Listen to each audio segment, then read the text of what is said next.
Assalomu alaykum kanalimiz a'zolari. Bu xonadonimizda qilgan ishlarimizni ko'rishlaringiz mumkin. Bu xonadonimizda qilgan montajlarni yangiladik. Avtomatlarni robotni qilib qo'yib, o'zi avtomatlar qo'yib berdik. Xonadonimizda Yandex stansiyasini berganmiz. Endi bemalol o'zida boshqarsa bo'ladi. Buni hali ko'rsatib o'tamiz. Birinchi marta ko'rasizlar. Chatir rozetkalarimiz qo'yilgan, razmerda hammasi. Sağda bir chatir spalniyaga bo'ladi.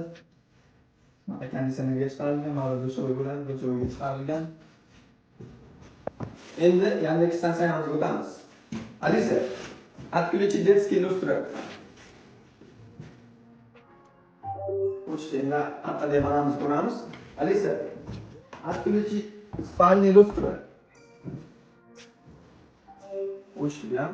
Alisa, включи люстра спальня. Yonda endi biz xonamizga o'tamiz.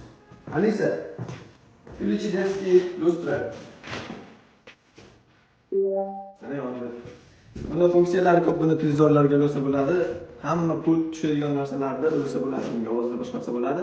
Endi bu xonadonimizga o'tamiz. Bu xonadonimizda 3 oyoq qurilishi bo'lganmiz. Bu sababi ikkita yo'ldan to'sin chiqdi. Shunga majbur bo'ldik. Atay bu ham tekis chiqqan. Devordan kirgan chiqqanlari ham to'g'ri. Mana televizorimizga tashlaganmiz. Bu xonadonimiz bitgandan keyin yana bitta video qilib sizlarga ko'rsatamiz. E'tiborlaringiz uchun rahmat. Sog' bo'ling.